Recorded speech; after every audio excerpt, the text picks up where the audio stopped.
ADC নির্বাচনকে সামনে রেখে কাঠালিয়া মির্জা রাজাপুর কেন্দ্রে ক্ষোভ উগরে দিলেন গ্রামবাসীরা। জল নেই, রাস্তা নেই অভিযোগ তুলে ভোট বয়কটের হুঁশিয়ারি দিলেন তারা।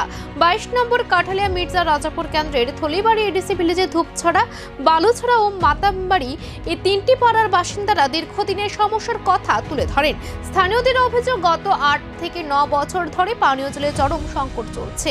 পাশাপাশি এলাকার রাস্তাঘাটের বেহাল দশা, যেখানে চলাচল করায় দুঃসাধ্য হয়ে উঠেছে। ক্ষুব্ধ গ্রামবাসীদের বক্তব্য, আগে সমস্যার সমাধান হোক, তারপর ভোট দেবেন, না হলে ভোট বয়কটের পথে হাঁটবেন তারা। এ ঘটনায় নির্বাচনের আগে নতুন করে চাপে পড়তে পারে প্রশাসন ও রাজনৈতিক দলগুলি বলে মনে করছেন পর্যবেক্ষকরা।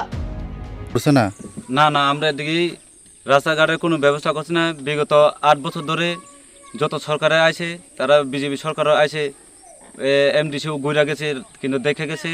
তারা কইছে ভোট নেওয়ার সময় আমরা এদিকে রাস্তাঘাট করে দেব, জলের সুবিধা করে দেব, কিন্তু অথচ তারা এখন পর্যন্ত রাস্তাঘাট নাই, জলের সুবিধা কোনো কিছু নাই। আজ পর্যন্ত তারা দেখা যাইতেছে কোনো কিছুই কাম করে না।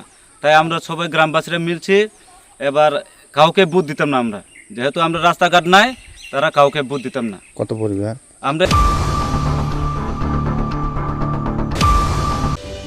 जों तिप्रामथा महाराज नेतृत्वे फाइमेन यागोलो खम्बई स्कुल ब्लाई दिमान बारि थांखा हस्टेल नि